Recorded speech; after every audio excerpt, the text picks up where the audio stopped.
And this guy, Albert Pike, who was a Freemasonic god in America in the 1800s, Sovereign Grand Commander, Mother Supreme Council of the World, and all this stuff. They love their titles, these people. Pathetic. And he wrote this. This was in a book for Freemasons. Fictions are necessary to the people, and the truth becomes deadly to those who are not strong enough to contemplate it in all its brilliance. In fact, what can there be in common between the vile multitude and sublime wisdom? The truth must be kept secret, and the masses need a teaching proportional to their imperfect reason. That's what they do, is hoard the advanced knowledge and give us a fake version of reality.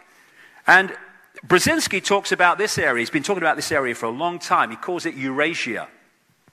And he says that to control the world, in effect, in simple terms, you need to control Eurasia, this area of land that includes key places like Afghanistan, Iran, the places around the Caspian Sea, this great area of oil and gas reserves, like Georgia, where they've been having problems recently, Pakistan, and all this area, which so much of the world is now focusing on, is this area of the world going up into Russia. And Brzezinski seems to have a morbid genetic hatred of Russia for some reason, and that's what we're seeing. Because there are plans to use Israel and use the Jewish people in Israel to manifest a massive conflict which will lead to a third world war, which is what these guys are after. And Rahm Emanuel is the man who pulls the strings of Barack Obama, along with this guy, another Zionist, called David Axelrod. He was the guy that ran the whole of, masterminded the whole of the election campaign, both against Hillary Clinton and against John McCain. And it's Axelrod that is responsible for the words that appear on the teleprompter screens that Barack Obama reads. And he reads them so robot-like, in terms of not having a thought in his head, that last week, maybe 10 days ago, he thanked himself for inviting everybody to a reception because someone else's speech was on the teleprompter instead of his by mistake. It was the Irish Prime Minister was there on St. Patrick's Day.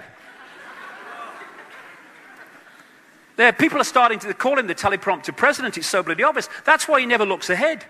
It's right, left, because that's where the screens are. Hello, Barack, over here. Sorry, I'm reading. And this is why you're getting the policy of Obama saying Palestinian refugees belong to their own state and do not have a literal right to return to Israel. He's talking about the people who fled, 800,000 of them, at the time of the bombing Israel into existence in 1948, and have never allowed to come back to their own land. People forget about this. White phosphorus, pepper bombing, the most crowded piece of land on the planet, the Gaza Strip.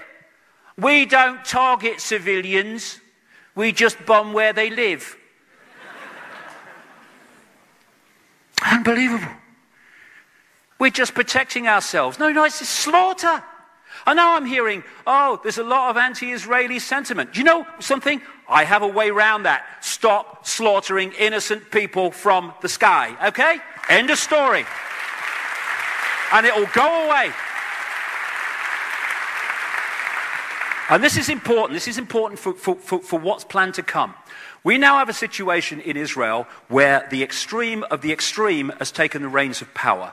Benjamin Netanyahu, he's talked about, these are his words summarized, he wants a violent reoccupation of Gaza to liquidate its elected government. And he pledges to thwart the Iranian threat once and for all. He's now got this guy, Lieberman, as his foreign minister, and this man's so far right, he topples over, right? And he's got Barak as the defense minister in this new government, and he was defense minister that oversaw the pepper bombing of the Gaza Strip. And this is Martin van Creveld. He's a well-known historian in Israel, and this is what he said publicly. We possess several hundred atomic warheads and rockets and can launch them at targets in all directions, perhaps even at Rome. Most European capitals are targets for our Air Force. We have the capability to take the world down with us, and I can assure you that that will happen before Israel goes under. They have a policy of not saying if they've got nuclear weapons or they haven't. They just don't talk about it. And a guy called Mordecai Vanunu, a wonderful Israeli man, went to jail for, I think it was 18 years, for exposing the fact publicly that they did have nuclear weapons. And now we've got this thing, oh, Iran's going to have nuclear weapons. What? The idea, and we're seeing it almost complete now, from the start was to drive out the Palestinian people, not be at one with them, not share power with them, not share the land with them. The green bits are Palestinian land over the period of time up to the year 2000, and it's gone on since then. As illegal settlements are put in Palestinian land, and one of the people that lives in an illegal settlement is Lieberman. As an Australian newspaper said this week, he must be the only foreign minister in the world who doesn't actually live within the borders of his own country. And the Middle East policy in Obama's administration is by Bilderberg, George Mitchell, Bilderberg, Council on Foreign Relations, by the notorious little Kissinger, Richard Holbrooke, who played a major part in breaking up the former Yugoslavia in wars, etc., so it could be absorbed into NATO and the European Union, which it is being now. He's Bilderberg Group, Council on Foreign Relations, Trilateral Commission. He's now in charge of Pakistan-Afghanistan policy. And this man, who is an arch-Zionist called Dennis Ross, he's now in charge of Iran policy.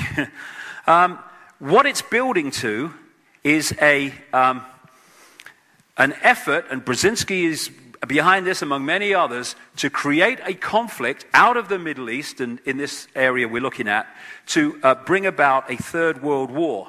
And the third world war will be, and this was been written about in the past, that there were going to be 3 world wars to bring this new world order into being, a war that would finish off the superpowers and bring the whole world under the control of a world government, which will then dictate to every country. We have a responsibility to act. Bomb, bomb, bomb, why bomb Iran? Why bomb, bomb, why bomb Iran? Bomb, bomb, bomb, why bomb Iran? Bomb, bomb, bomb, why bomb Iran? Bomb, bomb, bomb, why bomb Iran? They got rockets and Russia, China, and the tanks bomb Iran. Why bomb, why bomb Iran? Why bomb, bomb, why bomb Iran? Why bomb, bomb, why bomb Iran? Why bomb, bomb, why bomb Iran? Why bomb, bomb, why bomb Iran? They got rockets and Russia, China, and the tanks bomb Iran. Why bomb Iran? IAEA says no, no nukes there, but we're good to go. Bomb Iran, bomb Iran, bomb Iran. They got rockets and Russia, China, and the tanks bomb Iran. Bomb Iran, bomb Iran, bomb Iran, bomb Iran,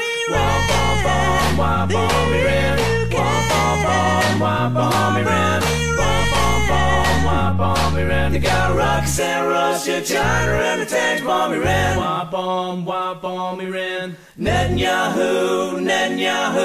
Netanyahu says it's all for you. Bomb Iran, bomb Iran, bomb Iran. They got rockets and Russia, China, and the tanks bomb Iran. Bomb Iran. World War III, Albert Pike says it's meant to be. Bomb Iran, bomb Iran, bomb Iran. They got rockets and Russia, China, and the tanks bomb Iran. Bomb Iran. They got rockets and Russia, China, and the tanks bomb Iran. Bomb Iran.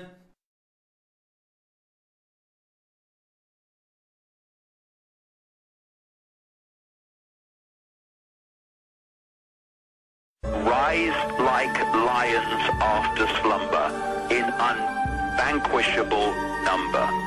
Shake your chains to earth like dew. which in sleep has fallen on you. Ye are many, they are few. When we figure that out, there goes their way of life.